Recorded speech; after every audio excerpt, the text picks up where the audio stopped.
untuk selalu berzikir kepada Allah, untuk selalu dekat dengan Allah, agar terhitung kolbu kita menjadi kolbu yang salim, kolbu yang mampu menghadap Allah Subhanahu wa ta'ala. Sampai di sini bisa dipahami, Pak? Paham. Bimbingan ruh beliau masih ada, Pak? Maka jangan berpaling dari beliau wali mursyid. Kenapa? Sayang, Pak. Beliau wali mursyid kamil, mukamil. Kalau nanti masuk kepada bahasan kita, bahwa kita nanti akan dipimpin di akhirat kelak berdasarkan siapa pemimpin kita di alam dunia. Ya, kalau kita di bawah panjinya Tuan Syekh Ahmad Shahibur Rahmatul Arifin, beliau di bawah panjinya Syekh Abdullah Mubarak bin Nur Muhammad, beliau di bawah panjinya Syekh Syekh Tolha, beliau di bawah panjinya Syekh Ahmad Hatibi Sambas, beliau di bawah panjinya Syekh Samsudin, sampai kepada panci berikutnya adalah di bawah panjinya Tuan Syekh Abdul Qadir Jailani. Maka jangan pernah berpaling dari Tuan Syekh Ahmad Shahibur Rahmatul Arifin. Sayang. Ya, ada yang ngaku-ngaku jadi muslim. Berarti sudah lepas dari kemursyidaan pemirsa Abah kalau begitu mah. Kenapa? Karena dia mengikrarkan dirinya nggak lagi bermursyid kepada pemirsa Abah. Dia pindah kepada mursyid yang lain. Sayang, Pak. Beliau kamil, Pak. Pembimbing kita lagi joledar, diingetin sama dia, sama beliau. Agak pernah bangun malam, diingetin oleh beliau. Itu, ya, masya Allah. Kembali. Jadi itulah konsep bahwa ruh diwafatkan sementara basyar dimatikan. Ya, loh, berarti kalau begitu wafat hanya terjadi pada orang yang mati saja? Tidak. Ayat berlanjut. Wallati lam tamut fi manamiha, dan Allah Subhanahu wa taala mewafatkan diri-diri manusia allati lam tamut, orang yang belum mati, fi manamiha, dalam keadaan tidur. Tadi paham ya konsep wafat? Tadi paham ya? Apa tadi wafat? Wafat tadi apa? Ruhnya dipisahkan dari jasad. Nah, ini berarti kata Allah Subhanahu wa taala, wallati lam tamut fi manamiha, dan orang-orang yang dan Allah mewafatkan orang-orang yang belum mati pada saat tidur. Nih, kita lagi tidur. Termalam nih tidur nih, termalam atau kemarin malam. Kemarin malam kita tidur, nyenyak tidur kita. Tadinya masih menyatu nih basariah sama ruh. Saat kita tidur nyenyak, pulas, ruh kita diwafatkan oleh Allah Subhanahu wa ta'ala. Ya, entah kemana itu diwafatkannya. Kadang-kadang ketika diwafatkan oleh Allah Subhanahu wa ta'ala, kita ada di sebuah alam, yang di alam itu kita berjumpa dengan siapa? Dengan orang tua kita yang sudah meninggal dunia, nenek, kakek kita, guru-guru kita, bahkan orang lain yang tidak kita kenal. Itu kita berjumpa dengan mereka. Di mana? Di alam, entah alam apa namanya. Kalau kita bangun dan kita masih ingat, lalu kita ceritain kepada orang lain, maka itu disebut dengan mimpi. Ya, itulah yang disebut dengan mimpi. Kenapa? Karena kita masih mengingat. Kalau udah nggak ingat lagi, kenapa gimana mau ceritain lagi? Kan begitu. Ya. Nah, jadi Allah juga mewafatkan orang yang belum mati pada saat keadaan tidur. Orang kita lagi tidur, nyenyak kita tidur, ruh kita diwafatkan oleh Allah.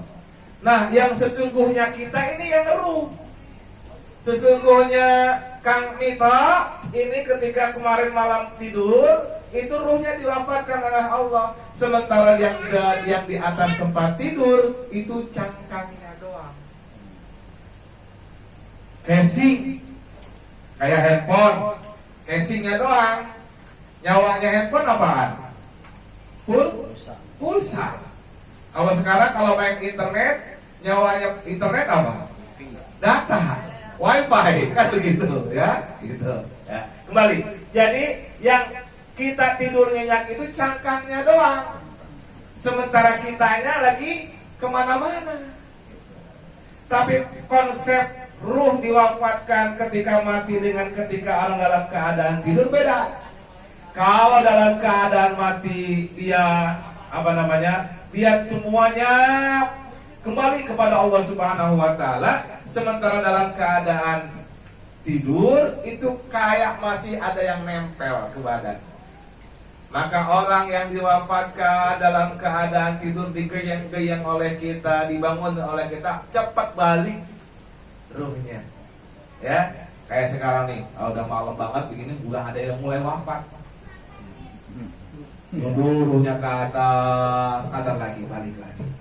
Nyundur ruhnya ke atas, balik lagi. Cek bahasa Sunda karena nundutan.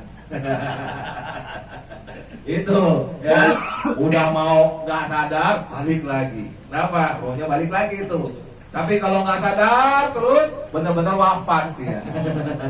Ruhnya naik ya, ruhnya naik entah kemana. Nggak sadar, yang ngomong sekeras apapun kagak kedengeran. Kenapa? Kesadarannya sudah hilang, pendengarannya sudah nggak sadar, sudah nggak ada, penglihatannya sudah nggak ada. Bahkan awas, hati-hati, kolbunya juga menjadi mati. Itu itu ya, itu ketika ruh diwafatkan oleh Allah Subhanahu wa ta'ala. Maka orang yang dalam keadaan tertidur pulas, itu pusat kesadarannya udah nggak ada di situ. Pusat kesadarannya di ruh. Karena kolbu adalah pusat kesadaran, kolbu adalah pusat pendengaran, kolbu adalah pusat penglihatan.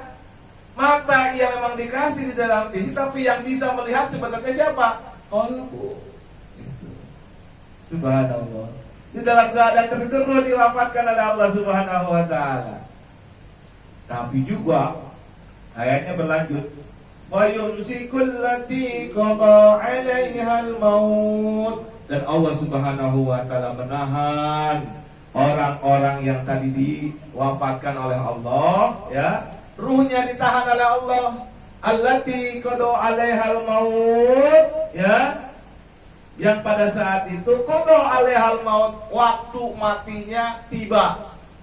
Jadi lagi tidur nih, misalkan akhir semalam nih, tidur dia jam 11 malam tidur. Ruhnya diwafatkan oleh Allah. Tapi besokannya malamnya gak dibalikin lagi oleh Allah, ditahan. Maka dia disebut mati. Besokan pagi habis subuh ada pengumuman, inna lillahi wa inna ilaihi raji'un. Telah meninggal dunia. Oh, ya, malam-malam masih ngobrol sama kita, masih ngobrolin khatamah. Besokan paginya, inna lillahi wa inna ilaihi raji'un. Ruhnya dipegang oleh Allah, kagak dibalikin lagi. Pengen begitu Ustaz Ahyar? Siap ya? Gitu ya. Lahir atau ya. Jadi ketika ditahan oleh Allah Subhanahu wa ta'ala, dimatikan oleh Allah, energi hayatnya habis, hawanya juga habis, maka dia mengalami yang disebut dengan mati. Gitu ya.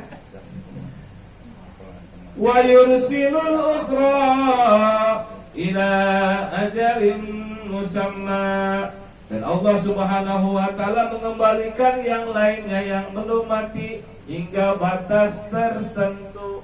Maka ruhnya yang tadinya wafat ketika tidur dibalikin lagi oleh Allah Subhanahu wa ta'ala jam 2 pagi, jam 3 pagi. Maka kita kemudian bangun dan mengucap alhamdulillahilladzi ahyana ba'da matana wa ilaihi. Itu makanya kalau konsepnya seperti itu kita pahami, maka dalam mengucapkan doa itu benar-benar bernilai. Kita benar-benar bersyukur, ya Allah, nuhun tos dibalikan dari ruh abdi itu. Ya Allah, terima kasih yang telah mengembalikan kembali hidupku setelah kematianku, dan kepada Engkaulah kami kembali. Itu kan? Jadi kita menjadi lebih paham bahwa doa, bahwa kita setelah bangun tidur itu kita harus bersyukur kepada Allah Subhanahu wa ta'ala. Kenapa? Karena kita memahami konsep ini. Gitu ya, memahami konsep bahwa orang yang dalam keadaan tertidur diwafatkan ruhnya oleh Allah, kalau belum waktunya mati dibalikin oleh Allah ke dalam jasad kita habis nih badannya. Nah, Dibalikin oleh Allah Subhanahu wa taala. Ya, berarti paham ya konsep itu ya Pak ya? Nah, jadi bertasawuf pun demikian. Konsep kita jangan kembalikan semuanya kepada jasad, tapi kepada ruh. Kepada ruh. Bagaimana ruh kita mampu meningkat derajatnya sehingga derajatnya mampu lebih dekat kepada Allah Subhanahu wa taala. Kenapa begitu? Karena kolbu adanya di dalam ruh, kolbu yang disebut hati nurani. Itu ya, ada di dalam ruh. Dia pusat kesadaran, dia pusat kecerdasan, dia pusat ingatan, dia pusat keimanan, bahkan pusat kehendak adanya di kolbu. Ya, kalau kita tidak pelihara kolbu kita untuk bisa semakin jernih, semakin bersih, maka tak mampu kita untuk kembali kepada Allah dengan selamat. Tapi kalau kita mampu mengelola kolbu kita menjadi bersih, menjadi jernih, insya Allah kita bisa menjadi selamat. Sebagaimana tadi Al-Quran surah Asy-Syura ayat 88 dan 89.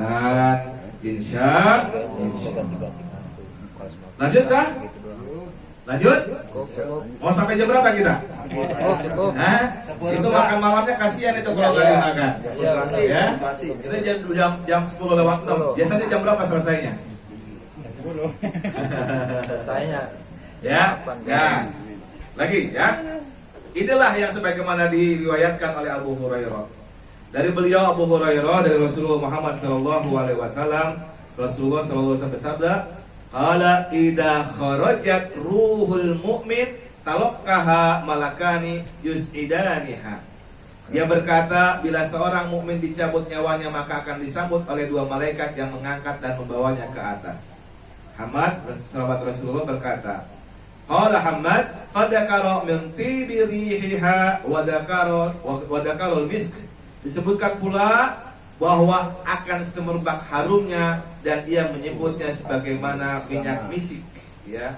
Qala wa yaqulu ahlus sama, lalu beliau bersabda, kemudian penghuni langit berkata, ruhun thayyibah, itu nyawa yang baik, ruh yang baik, ja'at min qibal ard sallallahu alaihi wa ala jasad kunti ta'murinah, nyawa yang baik yang datang dari bumi. Semoga Allah Subhanahu wa taala memberi rahmat padamu wahai ruh dan jasadmu yang telah ditempatinya. Jadi kalau ruhnya baik digituin oleh para penghuni langit.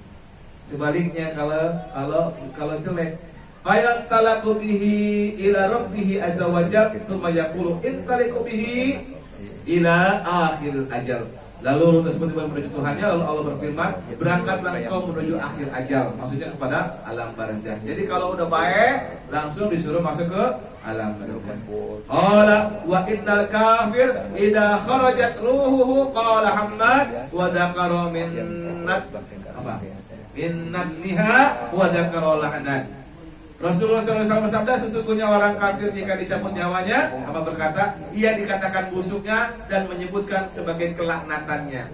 Wa yaqulu ahlas sama, beliau kemudian berkata, berkatalah para ahli langit, para penghuni langit, ruhun khabithah, ya, nyawa yang buruk, ja'at min kibalil ard, datang dari bumi. Qala wa yuqalu intaliqu bihi ila akhiril ajal, maka dikatakanlah berangkatlah kalian menuju akhir ajal, maksudnya kepada neraka sijin. Masyaallah, naudzubillah min dzalik, naudzubillah min dzalik. Qala Abu Hurairah, berkata Abu Hurairah, faradda Rasulullah sallallahu alaihi wasallam rayatan kanat alaihi ala anfihi hakadha. Lalu Rasulullah sallallahu alaihi wasallam menyumbatkan hidungnya dengan kain tipis seperti ini, ya.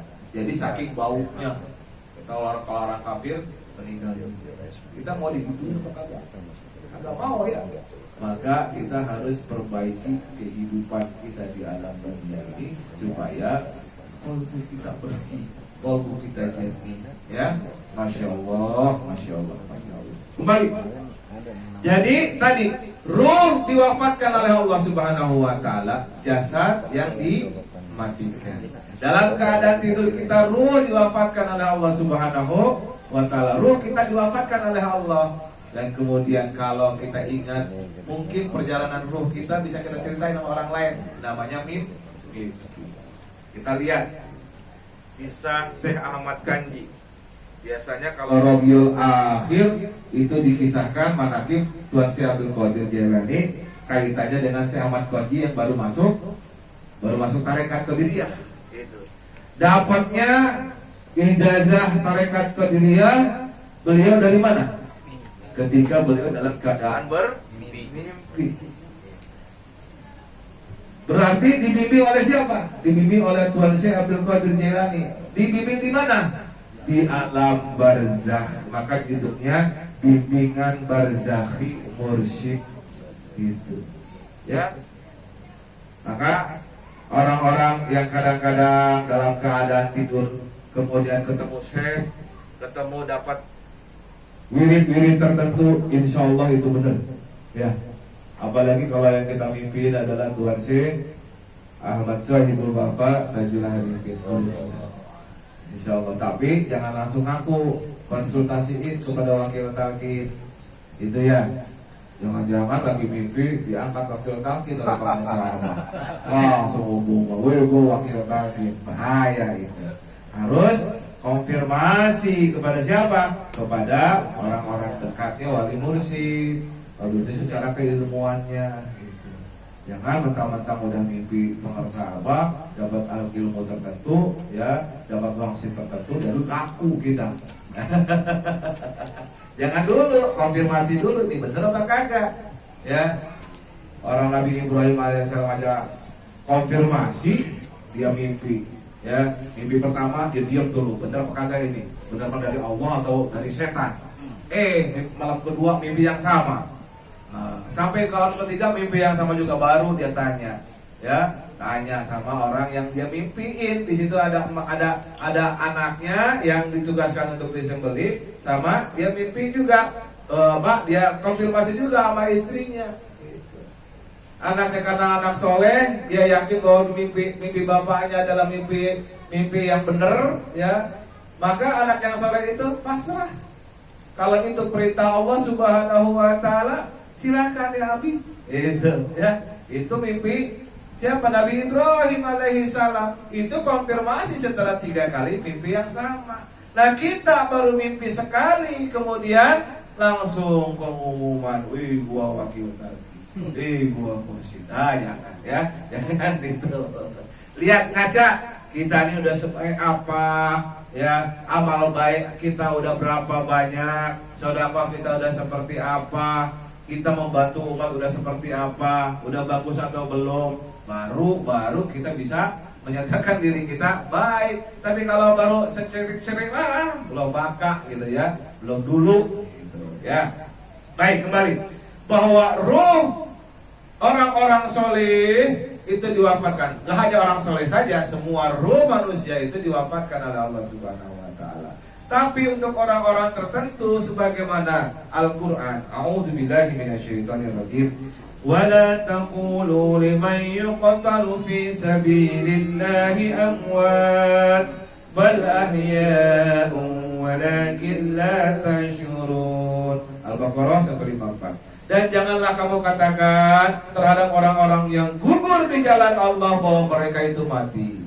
Bahkan sebenarnya mereka itu hidup, tetapi kamu tidak menyadarinya. Ustaz, ngomongnya di sini fisabilillah. Sepemahaman saya, fisabilillah itu perang di jalan Allah. Betul. Tapi apakah fisabilillah hanya perang di jalan Allah? Ternyata ketika ditilik lagi dalam tafsir-tafsir para ulama tentang ayat ini, fisabilillah tidak hanya berperang di jalan Allah.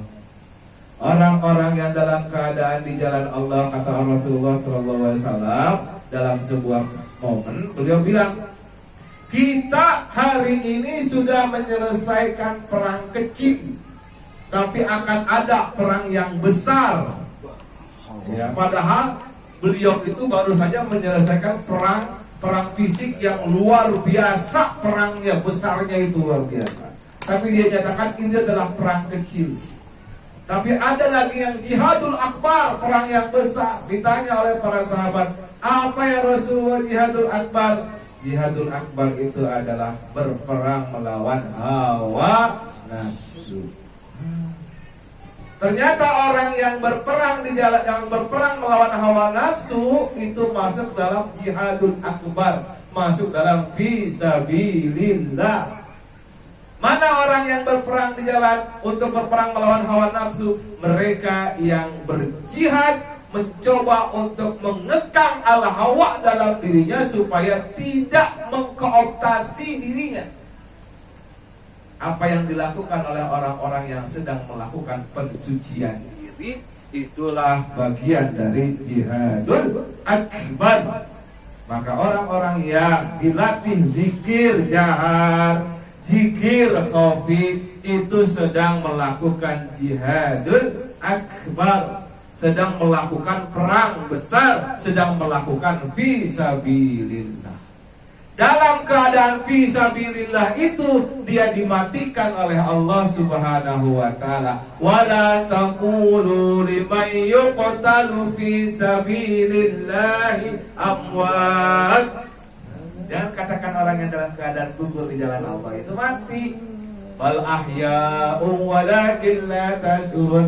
Melainkan dia hidup, tetapi hanya sedikit saja orang yang menyadarinya. Gitu ya Pak ya? Paham ya? Ditambah lagi, diperkuat satu lagi.